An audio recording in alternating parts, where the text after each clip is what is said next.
Hello hello. तो क्या हाल चाल, आ चुके हैं एक और नई वीडियो के साथ। और आज करने वाले हैं chapter number six six six class 10th का साइंस का, जिसका नाम है कंट्रोल एंड कोऑर्डिनेशन। और आज आज देखो, इस चैप्टर में क्या होगा, मेनली क्या होगा, इस चैप्टर में हम अपने दिमाग के बारे में पढ़ेंगे, जितना अगर हमारे पास है, थोड़ा बहुत ही पढ़ेंगे। ठीक है, तो शुरू करते हैं, बिना बिना बिना काम कुम किए शुरू करते हैं। तो देखो, सबसे पहले नर्वस सिस्टम के बारे में समझते हैं, यानी जो अपना दिमाग है उसके बारे में हम थोड़ा बहुत समझते हैं। यूनिट कौन सा कलर अच्छा है, पिंक, या पिंक। तो देखो, मूवमेंट इन ऑर्गेनिज्म। देखो, अगर हम कोई मूवमेंट कर रहे हैं, किसी भी तरीके की मूवमेंट कर रहे हैं, वो हमारे दिमाग के थ्रू कंट्रोल की जाती है। ठीक है, अगर मैं अभी बोल रहा हूँ तो वो मेरे दिमाग के थ्रू कंट्रोल किया जा रहा है। ठीक है, अगर मैं अपना हाथ हिला रहा हूँ वो मेरे दिमाग के थ्रू कंट्रोल किया जा रहा है, अगर मैं अपनी उंगली हिला रहा हूँ वो मेरे दिमाग के थ्रू कंट्रोल किया जा रहा है। ठीक है, तो यहाँ पर था एबिलिटी ऑफ सर्टेन। ठीक है, when they move another called locomotion. अब देखो, सेकंड क्या है हमारा, introduction to control and coordination. देखो, ये तो देखो छोटी सी चीज थी, जस्ट डेफिनेशन जो तुम्हें मैंने हिंदी में समझा दी। अब देखो, introduction of control and coordination क्या है। कंट्रोल कोऑर्डिनेशन क्या हुआ कि किसी भी चीज का कंट्रोल, मान लो मैं अगर उंगली हिला रहा हूँ तो वो मेरे कंट्रोल हो गया कि मैं अपनी उंगली हिला रहा हूँ। कोऑर्डिनेशन क्या हुआ, मान लो मैं अपनी इन उंगलियों से किसी चीज को चक रहा हूँ, तो मैंने अपनी उंगलियों में कोऑर्डिनेशन बिल्डअप किया, जिसकी वजह से मैं वो चीज चक पा रहा हूँ। कंट्रोल मेरी उंगलियों पे ये था कि मैं कंट्रोल हिला पा रहा हूँ, लेकिन कोऑर्डिनेशन ऐड करके मैं उन कंट्रोल को एक यूजेज में ला पाया। ठीक है, और इस चैप्टर में मेनली यही पढ़ें कि हमारे दिमाग में क्या चीज़ कैसी होती है, हमारी मूवमेंट्स कैसी होती है। ठीक है, तो नेक्स्ट हमारे पास है न्यूरॉन। अब देखो, न्यूरॉन क्या होता है ना, न्यूरॉन को मान जाता है structural function unit of nervous system. अब देखो, न्यूरॉन ना बहुत सारे तादाद में होते हैं, बहुत सारे तादाद में, और इनमें ना एक इलेक्ट्रिक चार्ज रखता है, इलेक्ट्रिक पल्स भी कहते हैं, और इलेक्ट्रिक इलेक्ट्रिक चार्ज या पल्स कह देते हैं। ठीक है, अब इनका मेन काम क्या होता है, ठीक है, इनका मेन काम क्या होता है ना, ये ट्रांसमिट करते हैं। ये क्या करते हैं, ट्रांसमिट करते हैं किस चीज को, ये करते हैं ट्रांसमिट ऑर्डर्स को इन द सेंस कि मैंने अगर कभी कुछ करना है तो उस ऑर्डर को ये ट्रांसमिट करेंगे थ्रू द ब्रेन ये उस ऑर्डर को क्या करेंगे, ट्रांसमिट कर देंगे, यानी कि उस ऑर्डर को आगे पास करते जाएंगे। और ये इतना कर, जो ये न्यूरॉन दिख रहा है ना, ये तो हमारी आंखों के लिए बना कर किया गया है, लेकिन अगर हम देखा जाए तो न्यूरॉन्स को हम अपनी आंखों से नहीं देख पाएंगे। नेकेड आइट से हमारे को कोई ना कोई ऑब्जेक्ट या कोई ना कोई मशीन का यूज करना पड़ेगा ताकि हम क्या देख पाए, न्यूरॉन देख पाए। ठीक है, न्यूरॉन मेनली ज्यादा बड़ी चीज न्यूरॉन है ही नहीं। ठीक है, न्यूरॉन का मेनली क्या है भाई, मान लो मैंने कुछ काम करना है, मैंने मान लो मैं सोया हुआ हूँ। ठीक है, मैंने उठना है, उठ करके सबसे पहले मैंने पानी का गिलास पकड़ना है, तो वो चीज़ कैसे हो गई, मैं उठा। ठीक है, उसमें भी क्या किया, न्यूरॉन ने क्या ट्रांसमिट किए, ऑर्डर्स ऑर्डर्स ऑर्डर्स बोलते हैं सिग्नल्स। ठीक है, एक न्यूरॉन ने दूसरे न्यूरॉन को ट्रांसमिट किया, दूसरे ने तीसरे, तीसरे को चौथे, और ऐसे करते करते दिमाग के पास आए, दिमाग ने वापस भेजा कि भाई तूने उठना है। ठीक है, तो अगर तूने ग्रैब करना है किसी चीज को तो तेरे को अपने हाथ का इस्तेमाल करना पड़ेगा। ठीक है, तो मैंने उसी चीज को जब ग्रैब करना था तो मैंने अपने हाथ का इस्तेमाल किया। ठीक है, तो वो चीज क्या हुई, कंट्रोल दिमाग में था, लेकिन कोऑर्डिनेशन मेरे हाथ और दिमाग का एक साथ चला। ठीक है, नेक्स्ट हमारे पास क्या है, नेक्स्ट हमारे पास है सेंट्रल नर्वस सिस्टम, CNS। अब देखो, सेंट्रल नर्वस सिस्टम क्या है, सेंट्रल नर्वस सिस्टम को अगर तुम ध्यान दो तो सेंट्रल नर्वस सिस्टम अपना ब्रेन है। ठीक है, सेंट्रल नर्वस सिस्टम क्या है, अपना ब्रेन है। अब अगर आप कुछ भी देखो, कुछ भी करना चाहो, तो वो सारी चीजें हमारी किस चीज से होती है, ब्रेन से होती है। ठीक है, कोई भी जो हम अपनी सोच से करना जाए, कुछ ऐसी चीजें होती है जो खुद ब खुद होती है, उसे स्टिमुलाई कहते हैं। क्या बोलते हैं, स्टिमुलाई। ठीक है, लेकिन जो चीज हम अपने दिमाग का इस्तेमाल करके करना चाहते हैं, मान लो मैं अभी बात कर रहा हूँ। ठीक है, मान लो मैं अभी इधर इस पे हेलो लिख रहा हूँ।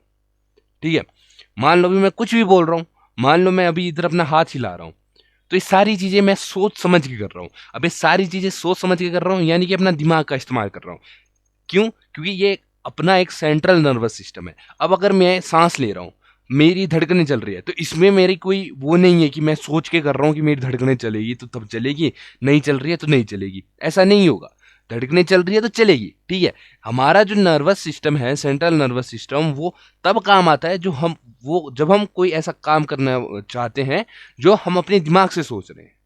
जो हम अपने दिमाग से सोच रहे हैं उस काम को जो हम कर रहे होते हैं, उस पॉइंट में हमारा जो मेन, जिसे कहते हैं ना, मेन मेन हेड जो होता है वो होता है हमारा ब्रेन। ठीक है, वो होता है हमारा ब्रेन। नेक्स्ट पे चलते, ठीक है। ब्रेन पे हमारे मेनली ज्यादा ऐसा कुछ होता नहीं, हमारे तीन तीन ब्रेन के तीन पार्ट होते हैं। कितने पार्ट होते हैं? तीन पार्ट। एक क्या, कौन सा ब्रेन ब्रेन होता है? एक फोर ब्रेन, ठीक है, एक मिड ब्रेन, एक हमारा होता है हिंड ब्रेन। हिंड ब्रेन, बस, ठीक है। इन चीजों को अगर आपको एक्सप्लेनेशन चाहिए तो देखो, मैं अभी बोल रहा हूं एक सीरीज ऐसी आने वाली है जिसमें एक टॉपिक कोई भी एक टॉपिक को फुल डिटेल समझाया जाएगा, फुल डिटेल्ड, ठीक है। वो देखो तुम्हारी नॉलेज के लिए होगा, एनसीईआरटी के थ्रू नहीं समझाया जाएगा, तुम्हारी नॉलेज के लिए समझाया जाएगा, ठीक है। नेक्स्ट अपने पास क्या है? नेक्स्ट हमारे पास peripheral nervous system. Peripheral, sorry, मेरी ना प्रोनाउंसिएशन थोड़ी पहाड़ी है तो फै थोड़ा हो जाता है, ठीक है। अब ये क्या होता है? The nerves coming out from the brain and the spinal cord, ठीक है, कॉन्स्टिट्यूट द पेरिफेरियल सिस्टम, ठीक है। अब देखो स्पाइनल कॉर्ड क्या होती है? स्पाइनल कॉर्ड ना हमारी कुछ इस पॉइंट पे रख लो आप, इस पॉइंट पे होती है, ठीक है। तो जो नर्व हमारे ब्रेन से और इस स्पाइनल कॉर्ड को कनेक्ट कर रही है, ठीक है, स्पाइनल कॉर्ड को कनेक्ट कर रही है, उस पूरे सिस्टम को क्या बोला जाएगा? पेरिफेरल नर्वस सिस्टम, ठीक है। अब तुम सोचोगे भाई स्पाइनल कॉर्ड क्या है? अच्छा देखो, स्पाइनल कॉर्ड एक ऐसी जगह है जो है तो थोड़ा बहुत ब्रेन की तरह कर सकते हैं, पर वो हमारे रिफ्लेक्सेस पे काम करती है। अब रिफ्लेक्सेस में तुम्हारे को शायद नेक्स्ट उसमें, हाँ, रिफ्लेक्सेस नेक्स्ट स्लाइड में तुम्हारे को बताता हूँ, ठीक है। एक आती है नेक्स्ट हमारी है सोमैटिक नर्वस सिस्टम, ठीक है। इट फॉर्म्स अ पार्ट, ठीक है। ये किसका पार्ट है? ये पार्ट है तुम्हारा पेरिफेरल नर्वस सिस्टम का। ये पार्ट जो है ये तुम्हारा है पेरिफेरल नर्वस सिस्टम का। अब ये क्या करती है? ये जो वॉलंटरी एक्शन होते हैं ना, voluntary action in the sense, कैसे action? Voluntary action in the sense like जो चीज हम स्पोर्ट्स में कर रहे हैं, वॉलंटरी एक्शन जो मैं चाह रहा हूं, मान लो यहाँ फुटबॉल है, ठीक है, क्या क्या फुटबॉल है यार, ये फुटबॉल है, मान लो ये एक फुटबॉल है, ठीक है। इस फुटबॉल को मैं किक करना चाह रहा हूँ, ठीक है, अपने पाँव से इस फुटबॉल को मैं किक करना चाह रहा हूँ, क्या पाँव है मेरा, ठीक है। तो ये भी क्या, किस पे आ गया? Voluntary action. यानी सोमैटिक नर्वस सिस्टम क्या होता है? सोमैटिक नर्वस सिस्टम वो होता है जो हम सोच समझ के कर रहे हैं। क्या समझ के कर रहे हैं? सोच समझ के कर रहे हैं कि मैंने भाई अभी फुटबॉल को लात मारनी है, ठीक है मारता हूँ। मैंने अभी दौड़ना है, तो क्या है? वॉलंटरी, भाई मैं दौड़ूंगा, ठीक है। एक आया आप अपना ऑटोनॉमिक नर्वस सिस्टम, ठीक है। ऑटोनॉमिक नर्वस सिस्टम ऐसा होता है ना जो अपने हिसाब से थोड़ा काम करता है। क्या करता है? अपने हिसाब से काम करता है। लाइक देखो, ऑटोनॉमिक तुम्हारा कैसा हुआ? मान लो मेरा दिल धड़क रहा है, तो मैं अपने दिल पे कोई कोई वो कुछ नहीं कर सकता हूँ। हाँ, मूवीज में तो बोलते हैं दिल दीवाना पागल हमारा, वो देखो वो एक पोइट्री सेक्शन होती है, ठीक है। साइंस में हम अपने दिल पे कोई कंट्रोल नहीं कर सकते हैं, ठीक है। साइंस में हम अपने दिल पे कोई कंट्रोल कर ही नहीं सकते हैं। हमारा दिल धड़क रहा है तो धड़केगा ही धड़केगा। हमारे लंग्स अगर काम कर रहे हैं तो काम करेंगे ही करेंगे। किडनी काम कर रही है, वो करेगी ही करेगी, ठीक है। हम सांस ले रहे, हम लेंगे ही लेंगे।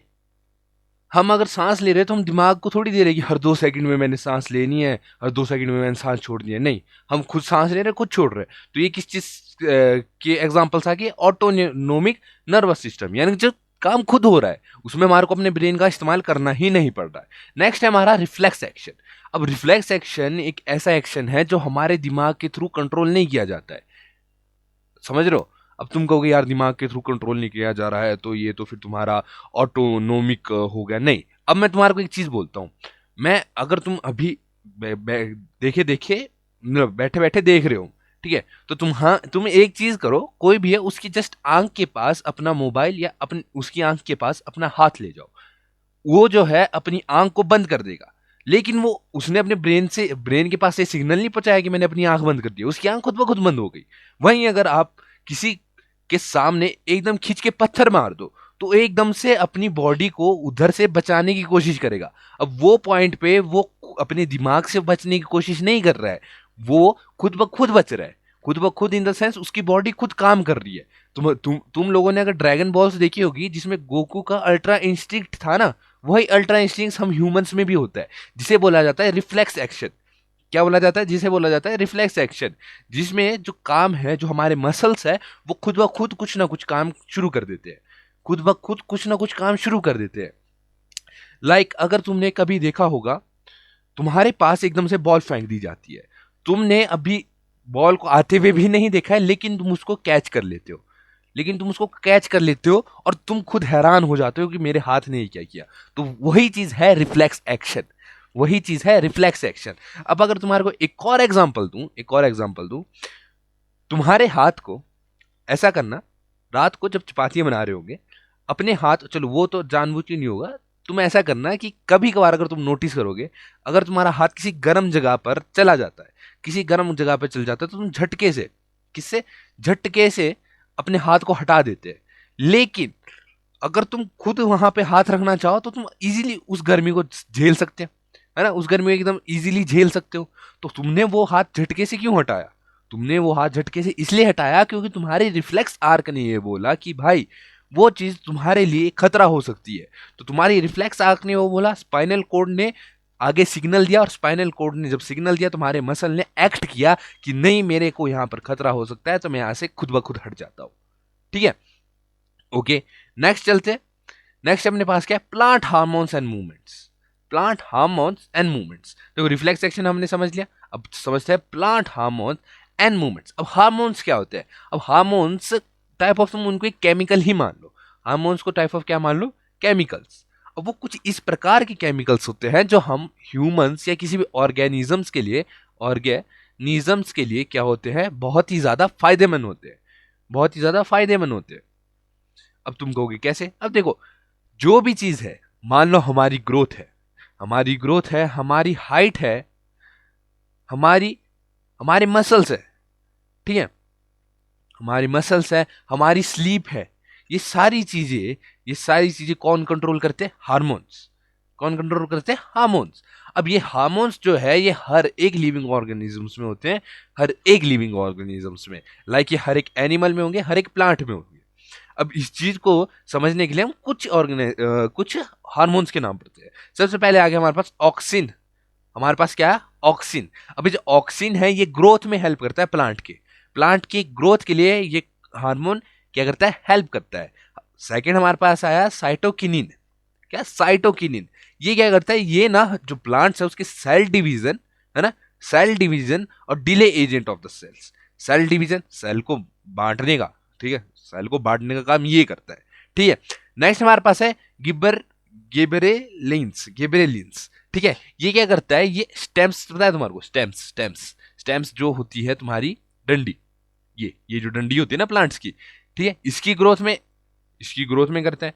ठीक है, फ्लावरिंग इसी हार्मोन की वजह से फ्लावर होती है। अगर ये हार्मोन नहीं हो ना तो किसी भी फ्रूट वाले पेड़ पे फ्रूट ही नहीं उगेंगे, क्योंकि अगर ये हार्मोन ही नहीं है तो ये हार्मोन ना होने के कारण वहां पर फूल ही नहीं होंगे, अगर फूल नहीं होंगे तो फ्रूट कैसे आगे?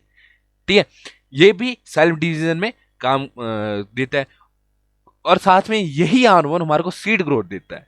यही हार्मोन सीड्स में भी पाया जाता है ना। अब आता है हमारे पास अब्सिसिक एसिड। ये क्या करता है? ये सबसे पहले हमारे जो है लीव्स के लिए होता है, लीव्स के लिए, ठीक है, और हमारा एक और चीज बड एंड सीड्स के लिए। अब अगर तुम देखो बड क्या होता है? बड तुम अगर एक टाइप ऑफ से देखना चाहो, इसको स्प्राउट टाइप मान लो। क्या मान लो? Sprout type. तो इस एसिड की वजह से ही किसी भी सीड में, अगर तुम चने को पानी में डाल रहे हो तो 2 दिन बाद उसकी ऐसी एक पूंछ निकल आएगी, ठीक है, तो वो पूंछ को स्प्राउट बोला जाता है। अब उसी पूंछ को अगर तुम जमीन में गाड़ दोगे तो वही पूंछ कुछ टाइम बाद क्या बन जाएगी? वही पूंछ कुछ टाइम बाद इधर पौधा लगवा देगी और वो पूंछ क्या बन जाएगी? जड़ बन जाएगी। ठीक है, अब लास्ट जो हमारे पास लास्ट हार्मोन है, लास्ट हार्मोन तो हमारे पास बहुत सारे, लेकिन अभी जो लास्ट हार्मोन है वह है इथेलिन। ठीक है, अब तुम बोलोगे इथेलिन, ये क्या है? ठीक है, इथेलिन जो है वो क्यों आता है? इथेलिन मेनली काम आता है आपका किसके? किसी भी फ्रूट को सड़ाने के काम। अब तुम बोलोगे यार सड़ाने के काम, जब फ्रूट सड़ गया तो किस काम का है?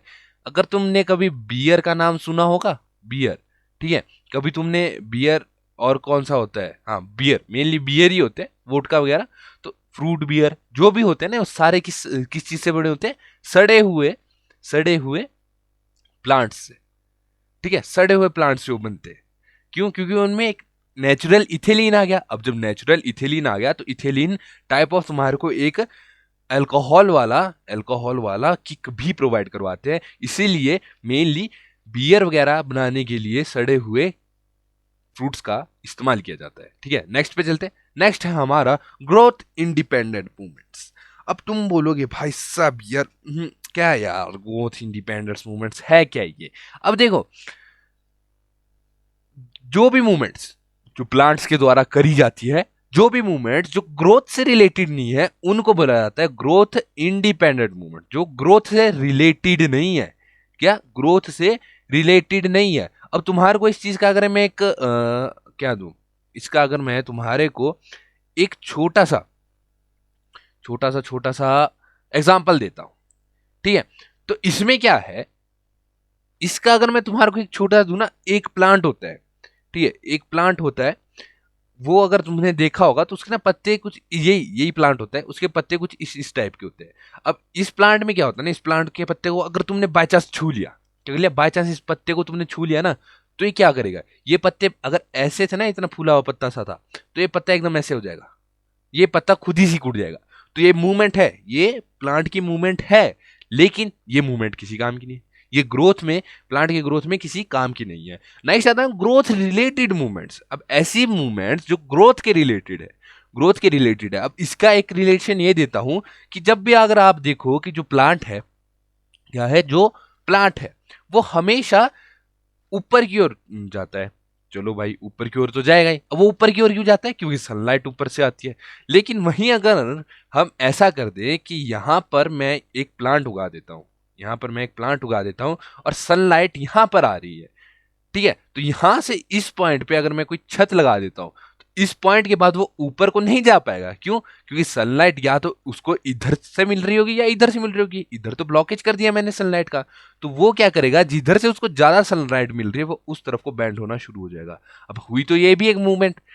अब इसको क्या बोलेंगे, इसको ग्रोथ रिलेटेड ही मूवमेंट्स बोलेंगे। क्यों? क्योंकि अगर ये इधर को होता तो इसकी ग्रोथ रुक जाती, लेकिन इसने अपनी ग्रोथ करनी थी, इसलिए किस साइड चले गया, सन की साइड चले गया। अब ये क्या होगा, इधर से वापस ऐसे को मुड़ करके सीधा ऊपर को जाएगा। ये है हमारे ग्रोथ रिलेटिव मूवमेंट्स, ठीक है। नेक्स्ट पे चलते हैं। नेक्स्ट हमारे पास यही आ गया जियोट्रोपिज्म। अब जियोट्रोपिज्म क्या है, ये होता है हमारा ग्रेविटेशनल, क्या, ग्रेविटेशनल पुल के हिसाब से। अब ग्रेविटेशनल पुल तुम कहोगे यार टुवार्ड ग्रेविटी, अब देखो यहां पर क्या है, यहां पर लिखा गया है टुवार्ड्स ग्रेविटी पॉजिटिव जियोट्रोपिज्म, ठीक है, away from gravity negative geotropism. अब तुम अगर देखो जियोट्रोपिज्म को नॉर्मल देखे, तो तुम अगर देखो, मैं यहां पर एक प्लांट लगा देता हूं, जैसे ये गमला है, इसमें मैंने प्लांट लगाया और इस गमले में मिट्टी थी आधे में, पर मैंने इसके जो रूट था, रूट से वो बाहर निकाल दिए, ठीक है। अब यहां पर इसके क्या कर दिया, मैंने छेद कर दिया। तो खुद ब खुद अगर तुम देखो ग्रेविटी की ओर देखना चाहो, तो ग्रेविटी की ओर से तब तो फिर ये जो पार्ट है ये भी नीचे गिरना चाहिए था और ये पार्ट भी नीचे जाना चाहिए था। लेकिन इसमें क्या होता है, जो ग्रेविटी की पुल होती है उसकी वजह से जो रूट्स है वो कहाँ चली जाती है, ऐसे जमीन में चले जाती है। और जो हमारा गमला है, जो हमारा गमला है उसके बाहर जो हमारे पौधा है वो किस तरफ को जाना शुरू हो जाएगा, वो उस तरफ को जाना शुरू हो जाएगा जहां को सन की क्या है, जहां को सन की कृपा है, यानी सूरज देवता आ रहे हैं, ठीक है, यानी कि ऊपर को जाना पड़ेगा। तो अगर अगर जो भी चीज है, जो भी चीज है अगर ग्रेविटी की तरफ जा रही है, जैसे मान लो ये रूट्स है ग्रेविटी की तरफ जा रही है, इसको बोल देंगे पॉजिटिव जियोट्रोपिज्म, ठीक है। और इसको बोल देंगे क्योंकि ये नेगेटिव और चाह रही है, ये ग्रेविटी की तरफ तो जा ही नहीं, इसको बोल देंगे नेगेटिव जियोट्रोपिज्म। जस्ट छोटी चीज। नेक्स्ट है हमारे पास फोटोट्रोपिज्म। अब तुम बोलोगे यार फोटोट्रोपिज्म, अरे फोटोट्रोपिज्म कुछ भी नहीं है। फोटोट्रोपिज्म बस ये है कि movement of the plant toward the sunlight. जैसे मैंने अभी समझाया था ना तुम्हारे को कि अगर मैं एक प्लांट लेता हूं कुछ इस प्रकार का और उसके ऊपर ऐसे छत लगा देता हूं, तो प्लांट यहां यहां तक तो देखो, यहां तक तो उस प्लांट को बढ़िया ग्रोथ मिल रही थी कि हाँ भाई थोड़ी ऊंचाई में, तो वो यहां तक भले ही सीधा उग मतलब सीधा आ सकता था। लेकिन जैसे ही उसको एक पॉइंट ऐसा मिला जहां से सन लाइट आ ही नहीं रही है ना, स्ट्रेट तो सनलाइट आ ही नहीं रही और सनलाइट इधर से आ रही थी, तो ये क्या करेगा, प्लांट खुद ब खुद सनलाइट की तरफ झुकना शुरू हो जाएगा, झुकना शुरू हो जाएगा। और ये तब तक उस साइड जाएगा जब तक इसको डायरेक्ट ऊपर की वो ना मिले। अब जैसे ही इसको डायरेक्ट सनलाइट मिलेगी, ये ऐसे को नहीं उगेगा, ये डायरेक्ट सनलाइट की वजह से स्ट्रेट अप उगना शुरू हो जाएगा। तो इधर से हमारे को क्या पता चलता है कि फोटोट्रोपिज्म एक ऐसा मूवमेंट है जिसमें जो है प्लांट जो है वो सन को फॉलो करता है कि जिस तरफ सन है मैं उस तरफ जाऊंगा, ठीक है। फिर हमारे पास आता है हाइड्रोट्रोपिज्म। अब हाइड्रोट्रोपिज्म क्या है, हाइड्रोट्रोपिज्म में ऐसा होता है कि मान लो एक जमीन है, जैसे ये एक जमीन है, ठीक है। तो इसमें क्या होता है कि इसमें जिस तरफ जमीन की जिस तरफ पानी होगा उस तरफ हमारे रूट्स जो है जाना शुरू हो जाएंगे। जैसे ये इस पिक्चर में अगर तुम देखो तो इसमें कोई पानी नहीं है, इसमें रूट्स नॉर्मल है। लेकिन इस पिक्चर में हमारी जो पानी है वो किस तरफ है, राइट साइड है, राइट साइड में पानी है। अगर राइट साइड पानी है तो इधर रूट्स को तुम खुद देख सकते हो, रूट्स किस तरफ जा रहे हैं, राइट साइड। रूट्स किस तरफ जा रहे हैं, राइट साइड। यानी कि रूट्स की direction due to water, roots की डायरेक्शन यानी कि रूट्स अगर पानी की तरफ जा रही है उस फिनोमिना को बोला जाएगा हाइड्रोट्रोपिज्म। ठीक है। नेक्स्ट है हमारे पास कैमोट्रोपिज्म। अब तुम बोलोगे यार कैमो है यार, क्या क्या यार, क्या कैमोट्रोपिज्म है, क्या चीज ये। अब देखो कैमोट्रोपिज्म अगर मैं तुम्हारे को नॉर्मल समझाऊं ना, तो कैमोट्रोपिज्म अगर तुम इस प्लांट को देख रहे हो, इस प्लांट को देख रहे हो, तो इसमें क्या चीज तुम्हारे को लग रही है, इस चीज में तुम्हारे को अगर देखे तो हमारे जो प्लांट्स है उनमें नर्वस सिस्टम का सिस्टम तुम्हारे को लग रहा है थोड़ा बहुत। क्यों, क्योंकि देखो अगर यहां से ऐसे को जा रहा था, फिर इसके पास बेल आ गई, अब इसके पास क्योंकि केमिकल स्टिमुलाई को ये करेगा, क्या करेगा, रिस्पॉन्स करेगा केमिकल स्टिमुलाई को, तो इसके पास कोई ऐसी चीज थी जो इसको सपोर्ट दे सकती थी, तो इसने क्या किया, उस चीज को ग्रैब कर दिया, प्लांट ने खुद ग्रैब कर दिया। अब ऐसा भी हो सकता था गलती से चले गया, लेकिन नहीं, इसने ग्रैब किया और एक हफ्ते में इसको पूरे को ग्रैब किया। अब एक हफ्ते बाद क्या होता है कि ये जो ये प्लांट था, ये प्लांट इस पॉइंट से हट कर इस पॉइंट को आ गया और इसके साथ चिपक गया। ठीक है। तो ये जो ये मूवमेंट हुई इसकी, इस मूवमेंट को बोला जाएगा कैमोट्रोपिज्म। यानी कि जो इसने केमिकल स्टिमुलाई के साथ रिस्पॉन्स किया गया उसको बोला गया कैमोट्रोपिज्म। अब आएगा थिग्मोट्रोपिज्म। अब थिग्मोट्रोपिज्म क्या है, थिग्मोट्रोपिज्म एक ऐसी चीज है जो टच सेंसिटिव है। जैसे मैंने अभी तुम्हारे को बताया था, कहां पर, ये यहां पर बताया था ग्रोथ इंडिपेंडेंट मूवमेंट्स में, जो तुम्हारे को चीज बताई थी वही चीज है तुम्हारी थिग्मोट्रोपिज्म। यानी कि अगर एक ऐसा प्लांट होता है जिसमें अगर तुम उंगली टच कर दो, जस्ट टच कर दो, तो वो प्लांट जो है अपनी पत्तों को क्या कर देता है, सिकुड़ देता है। ठीक है। तो उसी चीज को बोला जाएगा थिग्मोट्रोपिज्म। यानी कि टच रिस्पॉन्स जो प्लांट दे रहा है उस प्लांट को, उस चीज को बोला जाएगा थिग्मोट्रोपिज्म। ठीक है। अब आएगा हमारे पास एंडोक्रीन सिस्टम और क्या आएगा, एक्सोक्रीन सिस्टम। अब एंडोक्रीन सिस्टम और एक्सोक्रीन सिस्टम क्या है, देखो सबसे पहले एक्सोक्रीन सिस्टम की डेफिनेशन पढ़ते हैं कि exocrine system glands are glands that discharge secretion by means of ducts, ठीक है, which open on to epithelial surface. चलो ये इसकी क्या थी डेफिनेशन, एंडोक्राइन ग्लैंड्स। ठीक है। एंडोक्राइन ग्लैंड्स क्या हुए, are the ductless gland which secrete hormone into the blood stream in human. The endocrine glands present in human body are pituitary gland, thyroid gland, adrenal gland, pineal gland, pancreas, ovary, testes, etc. ठीक है, etcetera. अब तुम सोचोगे यार ये चीज समझनी है। अब देखो एंडोक्रीन ग्लैंड्स क्या होते हैं, जो ग्लैंड्स हमारी ब्लड स्ट्रीम में होते हैं। क्या होते हैं, जो ग्लैंड्स हमारी ब्लड स्ट्रीम में होते हैं। जो एक्सोक्रीन ग्लैंड्स को अगर मैं समझाऊं तो एक्सो क्या हुआ, किसी चीज को छोड़ना, एंडो क्या हुआ, किसी चीज को लेना। ठीक है। तो इस चीज को याद रखो, एक्सोग्लैंड जो ग्लैंड्स कुछ चीज प्रोड्यूस कर रहे हैं, थ्रू अ डक्ट। मान लो स्लाइवा, स्लाइवा हमारे मुंह में प्रोड्यूस हो रहा है, ठीक है, जिसको बोल देंगे स्लाइवा। ठीक है, स्लाइवा हो गया तुम्हारा। और क्या हो सकता है, बाइल जूस भी प्रोड्यूस हो रहा है।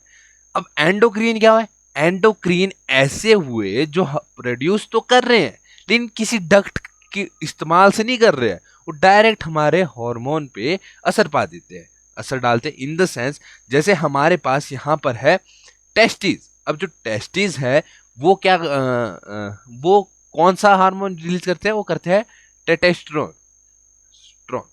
अब टेस्टोस्टेरोन एक ऐसा हार्मोन है जो कि मेल ग्रोथ के लिए बहुत ज्यादा इंपॉर्टेंट हार्मोन है, लेकिन ये हार्मोन स्लाइवा की तरह किसी डक्ट से तो निकल नहीं रहा, ये हार्मोन बाइल जूस की तरह किसी लीवर से तो निकल नहीं रहा है ना।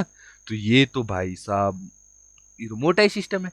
तभी इनको बोला गया कि देखो यार हमारे जो ग्लैंड्स हैं उनके काम तो सेम है, लेकिन ग्लैंड्स दो तरीके के हैं। एक ग्लैंड जो कुछ प्रोड्यूस कर रहे हैं, लाइक जो जूसेस प्रोड्यूस कर रहे हैं, और एक ऐसे ग्लैंड जो डायरेक्ट हार्मोन्स वगैरह प्रोड्यूस कर रहे हैं जो हमारे को किस चीज के काम आते हैं, ग्रोथ के काम आएंगे। ठीक है। तो जो चीज प्रोड्यूस कर रहे हैं ठीक है, प्रोड्यूस कर रहे हैं, यानी जो डक्ट से प्रोड्यूस कर रहे हैं, डक्ट से प्रोड्यूस कर रहे हैं उनको बोला जाएगा एक्सोक्रीन ग्लैंड। जो डक्ट से प्रोड्यूस नहीं कर रहे उनको बोला जाएगा एंडोक्रीन ग्लैंड।